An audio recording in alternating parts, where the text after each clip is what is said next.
नमस्कार, मेरा नाम डॉक्टर सुवर्चला है। मैं जीवा फर्टिलिटी सेंटर्स में साइंटिफिक डायरेक्टर हूँ। कार्बोहाइड्रेट क्या होता है और कार्बोहाइड्रेट किस तरह के होते हैं, कार्बोहाइड्रेट जिस तरह का आप खाते हैं उसका असर क्या फर्टिलिटी पे होता है, पुरुषों में महिलाओं में इसका क्या असर होता है, अच्छा कार्बोहाइड्रेट अगर आप ना खाएं, और ये कार्बोहाइड्रेट का जो वैल्यू है वो हम कैसे कैलकुलेट करें, आज के इस वीडियो में हम जानने की कोशिश करेंगे। जो खाना हम खाते हैं उसमें जो कार्बोहाइड्रेट होता है उसका क्वालिटी और क्वांटिटी ग्लूकोज होम्योस्टैसिस और इंसुलिन सेंसिटिविटी पे प्रभाव दिखाता है। इसके बारे में मैं आपको समझाऊंगी, लेकिन ये समझिए कि ये ग्लूकोज होम्योस्टैसिस और इंसुलिन सेंसिटिविटी आपके ओवरीज के फंक्शन पे भी बहुत जोर डालते हैं। एक कॉमन फैक्टर है जिससे हम कार्बोहाइड्रेट की क्वालिटी को पहचान सके, वो है ग्लाइसीमिक इंडेक्स। ग्लाइसीमिक इंडेक्स एक ऐसा इंपॉर्टेंट स्टेप है जहाँ पे रिलेटिव इम्पैक्ट, मतलब कार्बोहाइड्रेट का जो इम्पैक्ट होता है जो आप खा रहे हैं उसका ब्लड ग्लूकोज लेवल पे क्या इम्पैक्ट होता है, ये ग्लाइसेमिक इंडेक्स से कैलकुलेट किया जाता है। जबकि ग्लाइसेमिक लोड जो होता है वो जो आप खाना खा रहे हैं, ये जो उस खाने का ग्लाइसेमिक इंडेक्स क्या है और उसका कंटेंट कितना, मतलब कितना कार्बोहाइड्रेट खा रहे हैं, उसका जो ग्लाइसेमिक इंडेक्स है उसके मुताबिक ग्लाइसेमिक लोड कैलकुलेट किया जाता है। ये एक इंडिकेटर होता है कार्बोहाइड्रेट की क्वालिटी, क्वांटिटी और अमाउंट ऑफ डाइटरी फाइबर, कैसा क्वालिटी खा रहे हैं आप, उसका हम ये ग्लाइसेमिक लोड द्वारा अनुमान लगा सकते हैं। आइए आज समझते हैं कि कार्बोहाइड्रेट किन किन तरह के होते हैं।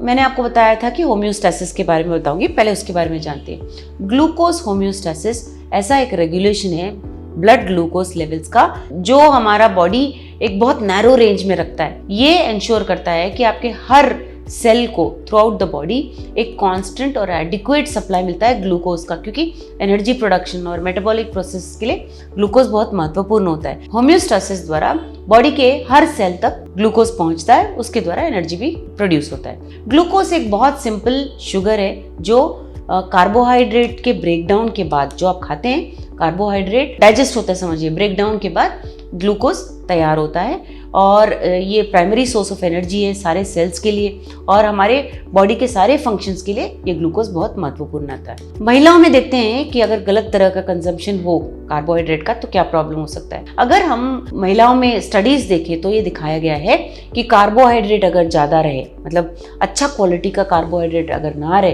ग्लाइसेमिक लोड अगर ज़्यादा रहे, तो रिस्क ऑफ ओव्यूलेटरी इनफर्टिलिटी ज़्यादा होता है। ये स्टडी चू नामक साइंटिस्ट ने 2018 में उनके सह साइंटिस्ट के साथ किया था।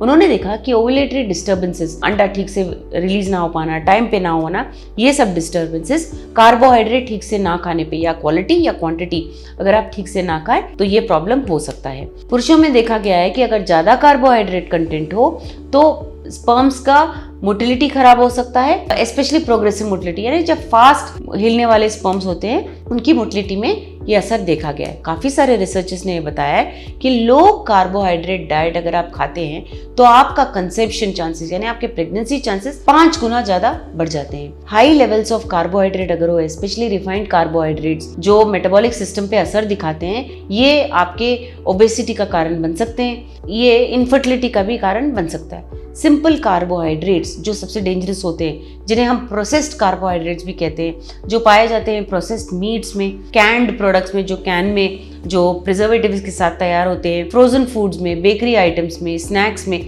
ये सब हाई इन कार्बोहाइड्रेट्स होते हैं और ये हमारे रिप्रोडक्टिव सिस्टम पे अवश्य असर दिखा सकते हैं, स्पेशली विमेन में, औरतों में, जहाँ पे अंडों का क्वालिटी कम हो सकता है।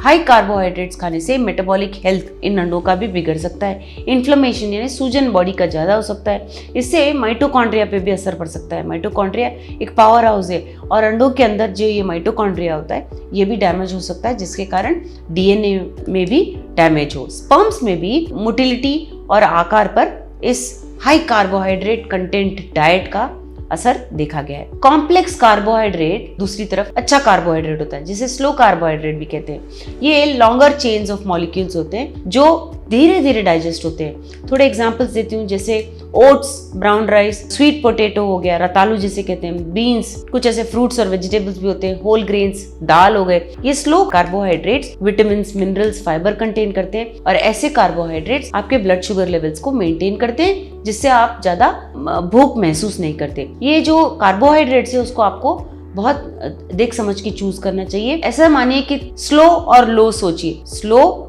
डाइजेस्ट होने वाला और लो कार्बोहाइड्रेट कंटेंट वाला ही फूड सेलेक्ट कीजिए, कार्बोहाइड्रेट सेलेक्ट कीजिए। अभी हम देखते हैं ग्लाइसेमिक इंडेक्स क्या होता है। मैंने आपको बताया कि कैलकुलेट करना दिखाऊंगी। सो ग्लाइसेमिक इंडेक्स जिसे 0 से 1 तक रैंक किया जाता है, ये कार्बोहाइड्रेट्स को रैंक करने के लिए यूज किया जाता है कि कितनी जल्दी आपके ब्लड शुगर लेवल्स बढ़ाता है। प्योर ग्लूकोज जो होता है उसका हाईएस्ट ग्लाइसेमिक इंडेक्स होता है जिसका वैल्यू है 100 और ये एक कंपैरिजन के लिए यूज किया जाता है बाकी फूड्स के साथ। ग्लाइसेमिक लोड जो है दूसरे हाथ पर, ये कितना ज्यादा कार्बोहाइड्रेट खाने पर कितनी जल्दी ये कार्बोहाइड्रेट आपके ब्लड शुगर लेवल को बढ़ा सकता है, ये कैलकुलेट किया जाता है ग्लाइसेमिक लोड द्वारा। कैसे कैलकुलेट करते हैं ग्लाइसेमिक लोड, देखते हैं।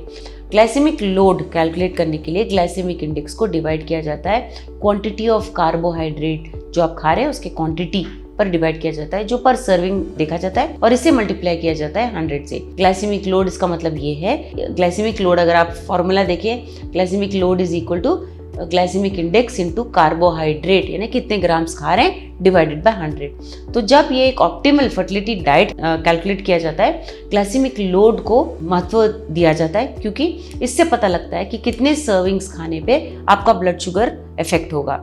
स्लो कार्बोहाइड्रेट फूड्स बहुत अच्छे होते हैं, मैंने कहा उनका उदाहरण है ओट्स, ब्राउन राइस, रतालू, बीन्स, दाल, ये सब लो ग्लाइसेमिक लोड वाले खाने हैं। फास्ट कार्बोहाइड्रेट से कम ग्लाइसेमिक लोड होता है, जैसे कि स्वीट्स, केक्स, प्रोसेस्ड फूड्स, ये सब मत खाइए, इसमें ज्यादा ग्लाइसेमिक लोड होता है जिसके कारण ब्लड शुगर लेवल्स बहुत जल्दी इंक्रीज होते हैं और बहुत जल्दी कम भी होते हैं। और अगर आप ये लो ग्लाइसेमिक लोड वाले फूड्स खाएंगे, जैसे मैंने बताया आपको उदाहरण के लिए, तो ये स्लो डाइजेशन का कारण बन सकते हैं जिससे एनर्जी रेगुलेशन अच्छा रहेगा और आपको बार बार भूख भी नहीं लगी, एनर्जी भी कंटिन्यूसली रिलीज होता रहेगा। लो ग्लाइसेमिक लोड वाले कार्बोहाइड्रेट्स आपके ब्लड शुगर को चेक में रखते हैं, रेगुलेट करते हैं, रेगुलरली रेगुलेट करते हुए धीरे धीरे शुगर को रिलीज करेंगे।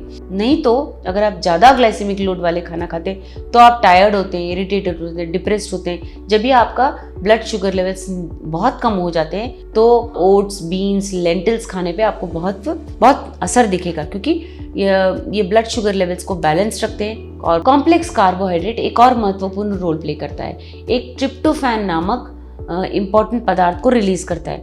ये महत्वपूर्ण होता है सेरोटोनिन रिलीज करने के लिए। सेरोटोनिन आपका ब्रेन रिलीज करता है जब फील गुड, उसे कहते हैं फील गुड न्यूरोट्रांसमीटर कहते हैं। जब वो रिलीज होता है तो आपको हैप्पी फीलिंग होता है। इसीलिए कॉम्प्लेक्स कार्बोहाइड्रेट खाना अच्छा होता है और ये जो प्रोसेस्ड फूड है उसे आपको अवॉइड करना चाहिए।